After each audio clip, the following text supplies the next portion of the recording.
Doctor Mohammad Yunus সহ ৬২ জনের বিরুদ্ধে যারা মানবতা লঙ্ঘনকারী, মানবতা বিরোধী কাজের সাথে জড়িত বাংলাদেশে, এবং বিশেষ করে আমি একজন ভিকটিম, আমার বাড়িঘর জ্বালিয়ে দেওয়া হয়েছে এবং আমি নির্বাচিত মেয়র, আমাকে সেখান থেকে তারা জোর করে সরিয়ে দিয়েছে এবং আমি সহ বাংলাদেশের হাজার হাজার আমাদের নেতাকর্মীর উপর তারা আক্রমণ করেছে, নির্যাতন করেছে। এই জন্য আমরা যেহেতু বাংলাদেশে বর্তমান প্রেক্ষাপটে কোনো বিচার চাওয়ার জায়গা নেই, আমরা আইসিটিতে মামলা করেছি এবং আমি এটাকে আমার মনে হয় আমি প্রথম শুরু করলাম এবং আমরা আশা করছি আমাদের ব্যারিস্টার নিজুম মজুমদার এবং ব্যারিস্টার মঞ্জু সহ আমাদের যারা শান্ত সহ যারা কাজ করছেন আমাদের ব্যারিস্টার সাহেবরা, তো তারা ওনারা এটার উদ্যোগ নিয়েছেন। প্রায় ১৫,০০০ মানে ভিকটিম আছেন যারা আন্তর্জাতিক মানবাধিকার ট্রাইব্যুনালে তারা মামলা করবেন।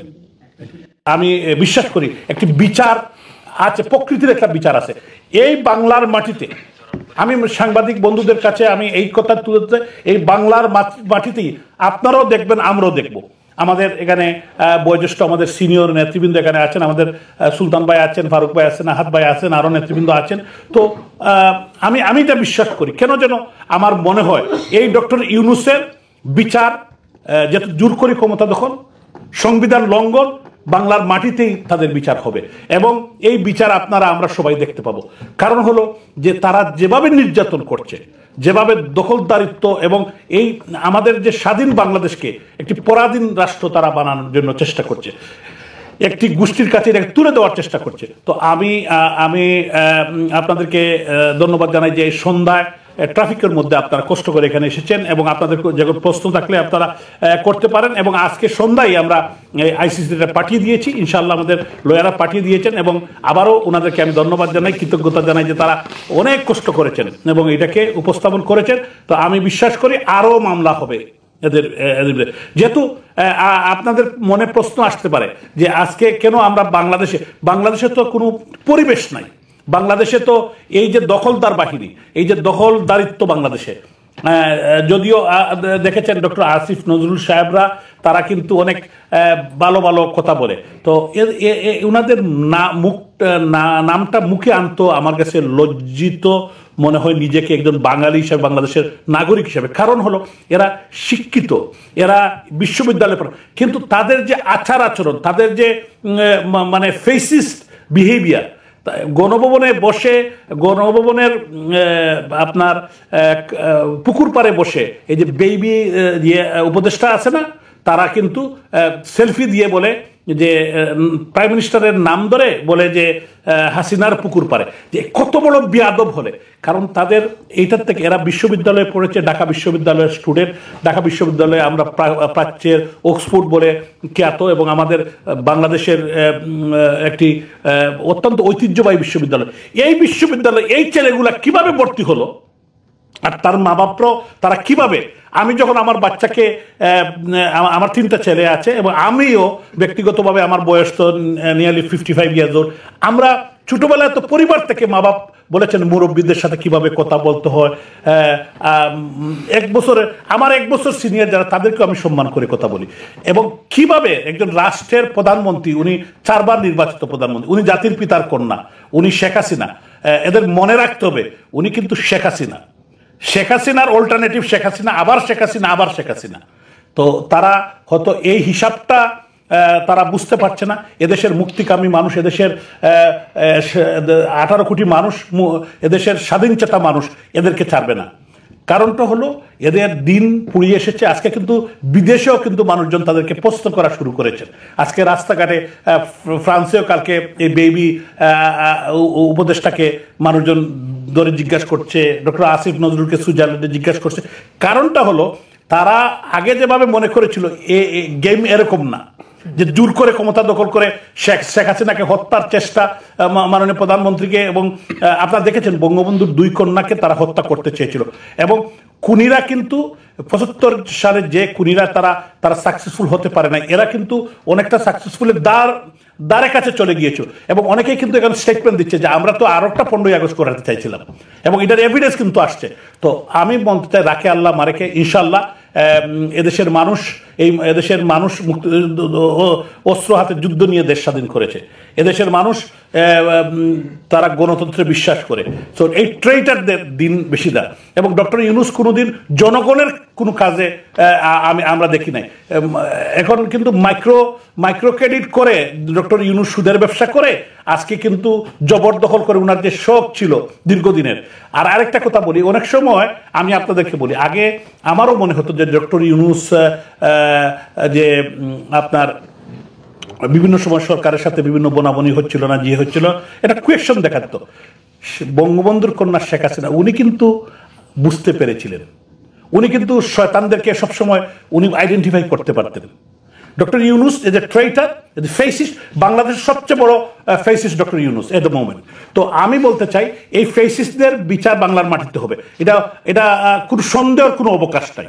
এবং অচিরেই মাননীয় প্রধানমন্ত্রী রাষ্ট্রনায়ক শেখ হাসিনা ইনশাল্লাহ, উনি এখনো দেশের প্রধানমন্ত্রী, উনি রেজিগনেশন দেন নাই, উনার ক্যাবিনেটও আছে, উনার পার্লামেন্টও আছে। আপনারা একটা জিনিস লক্ষ্য করবেন, তারা জাতীয় সংসদকে একবার ধ্বংস করে দিয়েছে, গণভবন ধ্বংস করে দিয়েছে, ধানমন্ডির 32 নম্বর জাতির পিতার বাড়ি। এই বাড়িতে 24 বছর, এখানে বীর মুক্তিযুদ্ধ আমাদের নেতা জনাব সুলতান মাহমুদ শরীফ আছেন, উনারা কিন্তু এই বাড়ির যারা সাবেক ছাত্র নেতারা ছিলেন, এই বাংলাদেশের প্রেক্ষাপটে যত সাবেক ছাত্র নেতা অন্যান্য দল যারা করেন তারাও কিন্তু 32 নম্বর থেকে আন্দোলন সংগ্রাম করেছে, মুক্তিযুদ্ধের সূতিকাগার সেই বাড়িকে জ্বালিয়ে দিয়েছে, সারা বাংলাদেশের লক্ষ লক্ষ কোটি কোটি মানুষের হৃদয়ে আগুন জ্বালিয়ে দিয়েছে। ছাত্র সমাজ, যুব সমাজ, আমাদের মা বোন থেকে শুরু করে আজকের 100 বছরের বয়স্ক মহিলাও কিন্তু প্রশ্ন করেন যে 32 নম্বরের জাদুঘর, এটা কিন্তু এখন আর বঙ্গবন্ধুর পরিবারের কাছে না, এটা একটা ট্রাস্ট করে দিয়েছেন দেশের মানুষের জন্য জাদুঘর। এইটাকে তারা জ্বালালো। কারণটা কি? কারণটা হলো মুক্তিযুদ্ধের যত স্মৃতি বিজড়িত জায়গায় সব জায়গায় তারা আঘাত করেছে। এবং সংসদ ভবন কেন? তারা নির্বাচন দিতে চায় না, তারা জোর করে ক্ষমতা দখল করে দীর্ঘদিন বিভিন্ন জায়গায় তারা হাজার হাজার কোটি টাকা পাচার শুরু করেছে। বিভিন্ন সুইজারল্যান্ড কেন যাচ্ছে, আমেরিকায় যাচ্ছে, বিভিন্ন ফ্রান্সে যাচ্ছে, ঘটনাটা হলো এগুলো পাচার তারা করছে। তো এটা এখন যেহেতু এভিডেন্সিয়াল বিষয় সামনে আসবে, আপনাদেরকে আগাম জানিয়ে রাখলাম। সরকার যখন ক্ষমতায় আসে, সাধারণত আপনারা সবাই ধরেছিলেন যে প্রধানমন্ত্রী শেখ হাসিনার সরকার আমাদের দেশকে মনে হয় ভালো জায়গায় রাখতে পারেনি, সেই জন্য জনবিদ্রোহ হয়ে একটা নতুন সরকার এসেছে। কিন্তু এই সরকার আসার পর কিন্তু আমরা তাদের চেহারা দেখতে শুরু করেছি। ওনারা বলেছে কি, আমরা চাই সবাই সমান অধিকার পাবে, বৈষম্য বিরোধী। এখন বৈষম্য বিরোধী মানে দলের কারণে, মতের কারণে, ধর্মের কারণে অথবা রাজনীতির কারণে কেউ বঞ্চিত হবে না। তারা প্রথম বঞ্চিত করলো কাকে? বাংলাদেশ আওয়ামী লীগের ছাত্র সংগঠন ছাত্রলীগকে ব্যান করে দিল। দেখেন 1971 সালে যুদ্ধ করেছে বাংলাদেশের বিরুদ্ধে বাংলাদেশ ছাত্র শিবির, তাদেরকে কিন্তু আমরা ব্যান করতে 9 বছর সময় নিয়েছি। কারণ রাজনৈতিক একটা ডিসিশন নিতে গেলে মানুষকে নিয়ে কাজ করতে হবে, আর তারা 9 দিনের মাথায় আমাদেরকে ব্যান করেছে। এখন আমরা ব্যান করেছিলাম একটা পার্লামেন্টারি পাওয়ারের মাধ্যমে, আমাদের পাওয়ার ছিল, পাওয়ার বলতে জনগণ আমাদেরকে এম্পাওয়ার্ড করেছে। কিন্তু তাদের পাওয়ারটা কোত্থেকে আসে? আমেরিকা থেকে আসতো। আমেরিকাও কিন্তু আজকে বিরান হয়ে গেছে, আমেরিকার আর সেই দিন নেই। সুতরাং এখন উনাদেরকে গুটাতে হবে। দ্বিতীয় কথাটা হচ্ছে, আপনি দেখেন যে বাংলাদেশে যে যুদ্ধ অপরাধের বিচার, আমরা 71 সালের যুদ্ধ অপরাধের বিচার করেছি 40-50 বছর পরে। যারা মানে যুদ্ধ অপরাধী, যারা মৃত্যুদণ্ডে দণ্ডিত হইয়া যারা এখন মাটির সাথে মিশে গেছে, তাদের বিচারের সময়ে যিনি ওই আসামিদের উকিল ছিলেন, আসামিদের লয়ার ছিলেন, আজকে তাজুল ইসলাম সাহেব শেখ হাসিনার বিরুদ্ধে যুদ্ধ অপরাধের বিচার করে। আপনি একটা জিনিস বোঝেন যে যুদ্ধ অপরাধের বিচার একটা যুদ্ধকালীন সময়। বাংলাদেশে কি 71 সালের পরও কি আমরা যুদ্ধ করেছি? করিনি। তার মানে বাংলাদেশের মানুষ বোঝে, কিন্তু মানুষে বলার কোনো ক্ষমতা নেই, মানুষকে বলতে দিচ্ছে না। ওরা বলছে মুক্ত বুদ্ধি, স্বাধীনতা। আমি কথা বলি, 2টা টেলিভিশন বাংলাদেশ থেকে আমাকে দাওয়াত দিয়েছে, আসেন কথা বলেন। ওই টেলিভিশনকে ফোন করে বলল, ব্যারিস্টার মঞ্জুকে যদি আপনারা প্রোগ্রামে আনেন তাহলে আমরা আপনার এই প্রোগ্রাম হতে দেব না। কারণ কি? ব্যারিস্টার মঞ্জু শেখ হাসিনার লোক, ব্যারিস্টার মঞ্জু আওয়ামী লীগের লোক। নাম ধরে বলছি, আমার নাম ধরে বলেছে। তার মানে আপনারা বোঝেন যে বুদ্ধির মুক্তি, চিন্তার স্বাধীনতা যে উনারা জান্ডা উড়াইতে এসছে, উনারা আমাদের মতন লোক টেলিভিশনে যাব সেই জন্য টেলিভিশন বন্ধ করে দিচ্ছে। এবং জঘন্য পাপ, সালমান এফ রহমানকে গ্রেপ্তার করেছে, তার চ্যানেল 24 নামে একটা টেলিভিশন আছে, সেই টেলিভিশনটি দখল করে নিয়েছে। সময় না, ইন্ডিপেন্ডেন্ট সরি। এবং একটি টেলিভিশন আছে 71 টেলিভিশন, মুজাম্মেল বাবু চালাতেন। তিনের টেলিভিশনটি অন্য একটা গ্রুপ দিয়ে দখল করে তাদের ঢোল পিটাচ্ছে। এবং এইরকম ভাবে একটা নয়, 14টা টেলিভিশন তারা দখল করে নিয়েছে। সেখানে নিষিদ্ধ করা হয়েছে শেখ মুজিবুর রহমান, বঙ্গবন্ধু, জননেত্রী এইরকম শব্দ ব্যবহার করা যাবে না। তার মানে 1975 সালে বঙ্গবন্ধুকে হত্যা করার পর যেই শক্তি ইন্ডেমনিটি দিয়েছিল, 1975 সালে বঙ্গবন্ধুকে হত্যা করার পর যেই শক্তি বাংলাদেশে বঙ্গবন্ধুর ছবি পত্রিকায় ছাটা বন্ধ করেছিল, সেই একই শক্তি এবং ক্ষমতায়। আপনি খেয়াল করে দেখেন, আজকে একজনকে গ্রেফতার করা হয়েছে, উনি বঙ্গবন্ধুর মতো দেখতে, বঙ্গবন্ধুর মতো চুলের কাঠিন, শুধু বঙ্গবন্ধুর মতো চেহারা, এই কারণে উনাকে আজকে গ্রেফতার করা হয়েছে। আপনি চিন্তা করে দেখেন, বঙ্গবন্ধু, আরুত মুন্সি, উনাকে আজকে গ্রেফতার করা হয়েছে। কেন গ্রেফতার করছে? উনি দেখতে বঙ্গবন্ধুর মতো। আরে ভাই, আল্লাহ পাক তার শেপ দিয়েছে, এটার জন্য তাকে গ্রেফতার করেছে। তাহলে আপনি বোঝেন বাংলাদেশে মানুষ কোথায় আছে।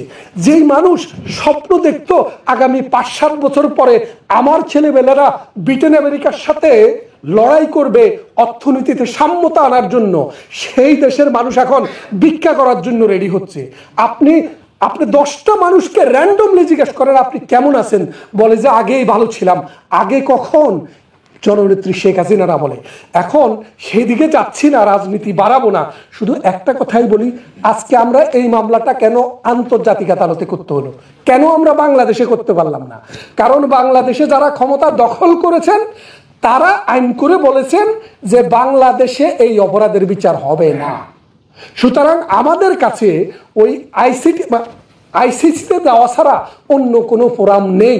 কারণ অন্য দেশ তো আর আমাদের দেশের বিচার করবে না। দুইটা সংগঠন, হয় আমার নিজের দেশ করবে, না হয় আন্তর্জাতিক অপরাধ আদালত করবে। রোম স্ট্যাটিউটের মাধ্যমে সেই ক্ষমতাটা দেওয়া হয়েছে, যেটা জাতিসংঘ অ্যাপ্রুভ করেছে। তাই আমরা সেখানে গিয়েছি। আমরা আরো যাব। গণহত্যা এবং মানবতা বিরোধী অপরাধ বলে কাকে? যদি কোনো একটা গোষ্ঠীকে রাজনৈতিক মতের কারণে, বিশেষ কোনো চাকরির কারণে, গায়ের রঙের কারণে অথবা ধর্মের কারণে টার্গেট করে যদি গণহারে তাদেরকে বাড়িঘর জ্বালানো হয়, ধর্মান্তরিত করা হয়, হত্যা করা হয়, দেশ থেকে পালিয়ে যেতে বাধ্য করা হয়, অবৈধভাবে গ্রেপ্তার করা হয়, এটাকে কালেকটিভলি দুইটা ভাবে বলা যায়। একটা হলো গণহত্যা, গণহত্যা ধরলাম না, মানবতা বিরোধী অপরাধ ধরলাম।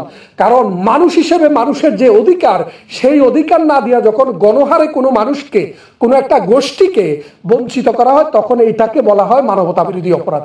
বাংলাদেশ আওয়ামী লীগ যারা করে, বাংলাদেশের মোট জনগোষ্ঠীর 40%, তাদেরকে আজকে কথা বলতে দিচ্ছে না, তাদের অধিকার আদায় করার কোনো সংগ্রাম করতে দিচ্ছে না, রাজনীতি করতে দিচ্ছে না, টেলিভিশনে কথা বলতে দিচ্ছে না, তাদের বাড়িঘর জ্বালাই দিচ্ছে। আমি একজন ভিকটিম, আমি আজকে 22 বছর লন্ডনে থাকি, আমার বাড়িটি আক্রমণ করেছে আগস্টের 6 তারিখে, এবং আমার ক্ষতিটা খুব বিশাল না, কারণ মানুষ তো গরিব, বিশাল ক্ষতি হবে কোত্থেকে, কিন্তু আমারও ক্ষতি হয়েছে এবং আমিও ভিকটিম, এবং আমি সেটারও বিচার হবে ইনশাল্লাহ বাংলাদেশে, সেটা ভবিষ্যতে। আর এখন যে বিচারের জন্য আপনাদের কাছে অনুরোধ, আপনারা এই বিষয়টিকে বাংলাদেশ সহ বিশ্ব মিডিয়াতে তুলে ধরেন। মানুষ হিসাবে মানবতা বিরোধী আমরা প্রথম আসামি আমরা করছি ডক্টর মোহাম্মদ ইউনূস, যিনি দখলদার বাহিনীর প্রধান হিসেবে আছে, lieutenant general Jahangir Alam Chowdhury, doctor Asif Nazrul, doctor Salehuddin Ahmed, AFM Hasan Arif, brigadier general M Shawkat Hossain, M Touhid Hossain, যিনি কথিত পররাষ্ট্র উপদেষ্টা, ফরিদা আক্তার, শারমিন মুর্শিদ, Syeda Rizwana Hasan, Nurjahan Begum, Adilur Rahman Khan, Bidhan Ranjan Roy Poddar, Faruki Azam, AFM Khalid Hossain, Supradip Chakma, Nurul Haque Nur, Mahfuz Alam, Hizbut Tahrir leader এবং তিনি special assistant to the chief adviser, Nahid Islam, কথিত অ্যান্টি উপদেষ্টা এবং ছাত্র বৈষম্য জোটের একজন নেতা ছিল, আসিফ মোহাম্মদ সজীব Bhuiyan, Wahiduddin Mahmud, Ali Imam Majumdar, Mohammad Fazle Kabir Khan, adviser interim government of Bangladesh, Hasnat Abdullah, Sarjis Alam, Sheikh Abdur Rashid, doctor Mohammad Abdul Momen, secretary public security home ministry MD Moshiur Rahman, secretary home ministry MD Jasimuddin, brigadier general Hasan Nasir, lieutenant colonel Hasinur Rahman, captain Shuvo Afridi. আপনারা জানেন যে তিনি কিছুদিন আগে তার পিস্তল এবং বিভিন্নভাবে তিনি ফেসবুকে দিয়ে তিনি বলেছেন যে তিনি একজন স্নাইপার হিসেবে কাজ করেছেন এবং ওপেনলি তিনি সেটা স্বীকার করেছেন। নাসির উদ্দিন পাটোয়ারি, কনভেনার জাতীয় নাগরিক কমিটি, আক্তার হোসেন, সামান্তা শারমিন, এমডি মাহিন সরকার। আপনারা জানবেন যে কিছুদিন আগে মাহিন সরকার বাংলাদেশ আওয়ামী লীগ সহ বিভিন্ন নেতৃবৃন্দর বিরুদ্ধে মামলা করেছে। ছাত্র বৈষম্য জোটের একজন নেতা আব্দুল কাদের, আবু বকর মজুমদার, আব্দুল হান্নান মাসুদ, আদনান আবির, জামান মৃধা, এমডি সোহাগ মিয়া, নুসরাত তাবাসসুম, রাফিয়া রেহনুমা রিদি, আরিফ সোহেল, জাহাঙ্গীরনগর ইউনিভার্সিটির একজন ছাত্র নেতা যিনি বৈষম্য বিরোধী জোটের। আপনারা জানেন যে কিছুদিন আগে ছাত্রলীগের একজন নেতাকে পিটিয়ে মারবার জন্য তার ব্যাপারে স্পষ্ট অভিযোগ আছে, সেগুলো ভিডিও ফুটেজ রয়েছে, আমরা সেগুলো জমা দিয়েছি। এভাবে আসলে ৬২ জন আছে। If you want me to read this out, আমি এটা বলতে পারি। সো এই হচ্ছে ঘটনা। কপি দিয়ে দিও। আমরা করেছি, আপনারা জানেন যে আমরা যেটা করেছি সেটা হচ্ছে যে চিফ প্রসিকিউটরের যেটা একটা নির্দেশনা আছে যে কোনো জায়গাতে যদি এই ধরনের অপরাধ সংঘটিত হয়, যেটা বাংলাদেশে হয়েছে, আপনারা জানেন যে গণহত্যা এবং মানবতা বিরোধী অপরাধ, সেইটার এই ধরনের কোনো অপরাধ সংঘটিত হতে থাকলে এটা একটা দায়িত্ব হচ্ছে বা তারা জানতে চান, সেটা ইনফরমেশনগুলো জানতে চান। ফলে আমরা এখানে আমাদের যে ভিকটিম আছেন সিলেটের মেয়র আনোয়ারুজ্জামান চৌধুরী, তিনি বাংলাদেশে গণহত্যা এবং মানবতা বিরোধী অপরাধ হয়েছে এই মর্মে এভিডেন্স সহ এবং পুরো বিবৃতি সহ তিনি নিজে একজন ভিকটিম, সেটা অভিযোগটা এনেছেন।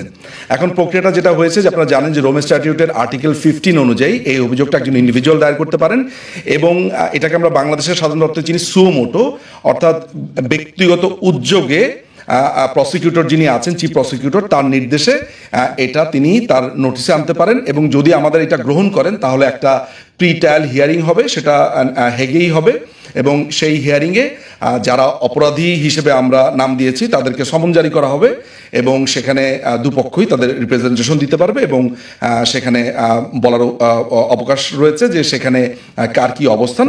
এটা হচ্ছে প্রসিডিউর।